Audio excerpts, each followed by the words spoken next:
ಕೋಗಿಲು ಲೇಔಟ್ನ ಅಕ್ರಮ ಮನೆ ಒತ್ತುವರಿದಾರರಿಗೆ ರಾಜ್ಯ ಸರ್ಕಾರ ಪರ್ಯಾಯ ವಸತಿ ವ್ಯವಸ್ಥೆಯನ್ನು ಮಾಡಿಕೊಡುವುದಕ್ಕೆ ಮುಂದಾಗಿದೆ. ಇದೇ ವಿಚಾರ ಈಗ ಜೋರು ರಾಜಕೀಯ ಜಟಾಪಟಿಗೂ ಕೂಡ ವೇದಿಕೆ ಆಗ್ತಾ ಇದೆ. ಎಲ್ಲ ವಸತಿಯನ್ನು ಕಳೆದುಕೊಂಡವರಿಗೆ ಅಥವಾ ಈ ರೀತಿ ಮನೆಯನ್ನು ಕಳೆದುಕೊಂಡವರಿಗೆ ಡೆಮಾಲಿಷನ್ ಮಾಡಿದವರಿಗೂ ಇದೇ ರೀತಿಯ ನೀವು ಪುನರ್ವಸತಿಯನ್ನು ಕಲ್ಪಿಸಿಕೊಡೋದಕ್ಕೆ ಮುಂದಾಗ್ತೀರಾ ಅಂಥೇಳಿ ಜನಸಾಮಾನ್ಯರು ಕೂಡ ಪ್ರಶ್ನೆಯನ್ನು ಮಾಡ್ತಾ ಇದ್ದಾರೆ. ಬನ್ನಿ ಕುರಿತಂತೆ ಒಂದು ವರದಿ ಇದೆ, ನೋಡ್ಕೊಂಡು ಬರೋಣ.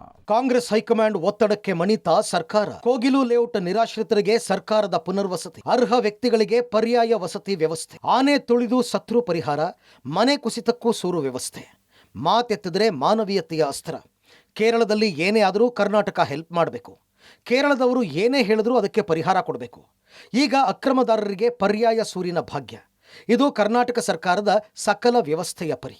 ಎಸ್, ಕೋಗಿಲು ಲೇಔಟ್ ಅಕ್ರಮಕ್ಕೆ ಬೈಯಪ್ಪನಹಳ್ಳಿ ಬಳಿ ಸಕ್ರಮ ಮಾಡಲು ರಾಜ್ಯ ಸರ್ಕಾರ ಮುಂದಾಗಿದೆ.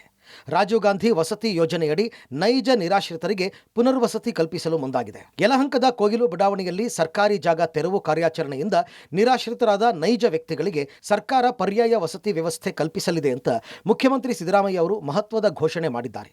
ಡಿಸಿಎಂ ಡಿಕೆಶಿ, ವಸತಿ ಸಚಿವ ಜಮೀರ್ ಅಹಮದ್ ಮತ್ತು ಅಧಿಕಾರಿಗಳ ಜೊತೆ ಸಭೆ ನಡೆಸಿದ ಸಿಎಂ ಅದೇ ಜಾಗದಲ್ಲಿ ಮತ್ತೆ ವಾಸಿಸಲು ಅವಕಾಶ ನೀಡಲು ಸಾಧ್ಯವಿಲ್ಲ, ಆದರೆ ಅಲ್ಲಿ ವಾಸವಿದ್ದ ನೈಜ ವ್ಯಕ್ತಿಗಳ ಪಟ್ಟಿಯನ್ನು ನೀಡುವಂತೆ ಜಿಲ್ಲಾಧಿಕಾರಿ ಮತ್ತು ಕಾರ್ಪೊರೇಷನ್ ಕಮಿಷನರ್ಗೆ ಸೂಚಿಸಿದ್ದೇನೆ.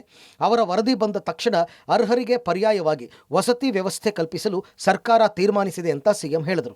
ಯಾರ್ಯಾರು ವ್ಯಕ್ತಿಗಳು ಅಲ್ಲಿ ಅಕ್ರಮವಾಗಿ ಮಾಡ್ಕೊಂಡಿದ್ರು, ಶೆಡ್ಗಳನ್ನು ನಿರ್ಮಾಣ ಮಾಡ್ಕೊಂಡಿದ್ರು, ವಾಸವಾಗಿದ್ದರು, ಜಿಲ್ಲಾಧಿಕಾರಿಗೆ ಮತ್ತು ಸಂಬಂಧಪಟ್ಟಂಥ ಆ ಕಾರ್ಪೊರೇಷನ್ ಕಮಿಷನರು ಅವ್ರಿಗೆ ಹೇಳಿದ್ದೀನಿ, ನಾಳೆ ನಾಳಿದ್ದು ಅದನ್ನೆಲ್ಲ ವೆರಿಫೈ ಮಾಡಿ ಜಿನೈನ್ ವ್ಯಕ್ತಿಗಳಿಗೆ ಪರ್ಯಾಯ ವ್ಯವಸ್ಥೆಯಿಂದ ಮಾಡಿಕೊಡಬೇಕು ಅಂತೇಳಿ ಸರ್ಕಾರ ತೀರ್ಮಾನ ಮಾಡಿದೆ. ಜಿಲ್ಲಾಧಿಕಾರಿ ಮತ್ತು ಕಾರ್ಪೊರೇಷನ್ ಅಧಿಕಾರಿಗಳು ಲಿಸ್ಟ್ ಕೊಡ್ತಾರೆ, ಯಾರ್ಯಾರು ಎಲಿಜಿಬಲ್ ಇದ್ದಾರೆ ಅವರೆಲ್ಲ ಲಿಸ್ಟ್ ಎಲ್ಲ ಕೊಡ್ತಾರೆ. ಆ ಲಿಸ್ಟಿನ ಆಧಾರದ ಮೇಲೆ ಅವ್ರಿಗೆಲ್ಲರಿಗೂ ಕೂಡ ಪರ್ಯಾಯ ವ್ಯವಸ್ಥೆಯನ್ನು ಮಾಡ್ತೇವೆ. ಈ ವಿಚಾರದ ಬಗ್ಗೆ ನನ್ನ ಜೊತೆನಲ್ಲಿ ಡೆಲ್ಲಿನಲ್ಲಿ ಕೆ.ಸಿ. ವೇಣುಗೋಪಾಲ್ ಅವರು ಕೂಡ ಚರ್ಚೆ ಮಾಡಿದ್ದಾರೆ, ಡಿ.ಕೆ. ಶಿವಕುಮಾರ್ ಜೊತೆಲೂ ಕೂಡ ಚರ್ಚೆ ಮಾಡಿದ್ದಾರೆ. ನಾನು ಅವ್ರಿಗೆ ಹೇಳಿದ್ದೀನಿ, ಆಲ್ಟರ್ನೇಟಿವ್ ಅರೇಂಜ್ಮೆಂಟ್ ಮಾಡ್ತೀವಿ ಅಂತ. ಅಧಿಕಾರಿಗಳ ವಿರುದ್ಧ ಸಿಎಂ ಕೆಂಡಾಮಂಡಲ, ಕ್ರಮದ ಎಚ್ಚರಿಕೆ ನೀಡಿದ ಸಿದ್ದರಾಮಯ್ಯ. ಇದೇ ವೇಳೆ ಅಕ್ರಮ ಕಟ್ಟಡಗಳಿಗೆ ಸಾಥ್ ನೀಡಿದ ಅಧಿಕಾರಿಗಳ ವಿರುದ್ಧ ಸಿಎಂ ಗರಂ ಆದರು. ತಹಶೀಲ್ದಾರ್ ಹಾಗೂ ಪಾಲಿಕೆ ಅಧಿಕಾರಿಗಳಿಗೆ ತಿಳಿಯದೆ ಇಷ್ಟು ದೊಡ್ಡ ಮಟ್ಟದ ಅಕ್ರಮ ನಡೆಯಲು ಸಾಧ್ಯವೇ ಇಲ್ಲ. ಅಕ್ರಮವಾಗಿ ಶೆಡ್ ನಿರ್ಮಿಸಲು ಬಿಟ್ಟ ಅಧಿಕಾರಿಗಳ ವಿರುದ್ಧ ಕಠಿಣ ಕ್ರಮ ಕೈಗೊಳ್ಳುವಂತೆ ಸೂಚನೆ ನೀಡಿದ್ದೇನೆ.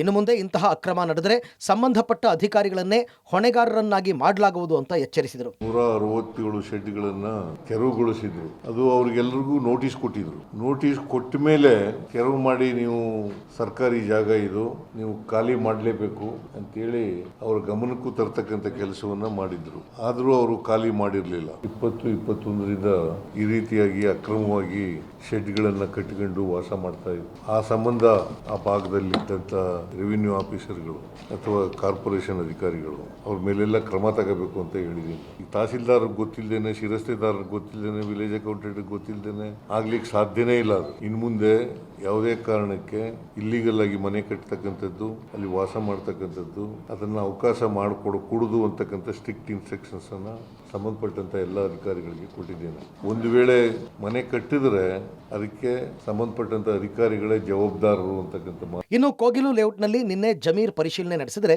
ಇವತ್ತು ಡಿಸಿಎಂ ಸ್ಪಾಟ್ ವಿಸಿಟ್ ಮಾಡಿ ನಿರಾಶ್ರಿತರ ಅಹವಾಲು ಆಲಿಸಿದರು. ಬಳಿಕ ಮಾತನಾಡಿ, ಕೆಲವರು ಈ ವಿಚಾರದಲ್ಲಿ ರಾಜಕೀಯ ಮಾಡ್ತಾ ಇದ್ದಾರೆ. ಕೇರಳ ಸಿಎಂ ಆದಿಯಾಗಿ ಎಲ್ಲರೂ ರಾಜಕೀಯ ಬೆರೆಸ್ತಾ ಇದ್ದಾರೆ. ಯಾರಿಗೆ ತೊಂದರೆ ಆಗಿದೆಯೋ ಅವರಿಗೆ ನ್ಯಾಯ ಒದಗಿಸ್ತೀವಿ ಅಂತ ಹೇಳಿದ್ದಾರೆ. ಇದನ್ನ ಸಾಲಿಡ್ ವೇಸ್ಟ್ ಮ್ಯಾನೇಜ್ಮೆಂಟ್ ವಿಚಾರಕ್ಕೆ ಸರ್ಕಾರ ಕೊಟ್ಟಿತ್ತು. ಇವರೆಲ್ಲ ಹೊಸದಾಗಿ ಬಂದು ಈಗ ನನ್ನ ಹತ್ರ ಎಲ್ಲ ಇಮೇಜಸ್ ಎಲ್ಲ ಇದೆ. ರಾತ್ರೋರಾತ್ರಿ ಕೆಲವರೆಲ್ಲ ಬಂದು ಹಾಕೊಂಡಿದ್ದಾರೆ. ಕೆಲವರೆಲ್ಲ ವೋಟರ್ ಲಿಸ್ಟ್ ಇದೆ, ಅಕ್ಕಪಕ್ಕದಲ್ಲಿ ವೋಟರ್ ಲಿಸ್ಟ್ ಇದೆ. ಈ ಜಾಗಕ್ಕೆ, ಸರ್ಕಾರಿ ಜಾಗಕ್ಕೆ ಯಾರು ವೋಟರ್ ಲಿಸ್ಟ್ ಕೊಡಕ್ ಹೋಗಲ್ಲ. ರಾಜಕೀಯ ಎಲ್ಲ ಬೆರೆಸ್ತಾ ಇದ್ದಾರೆ.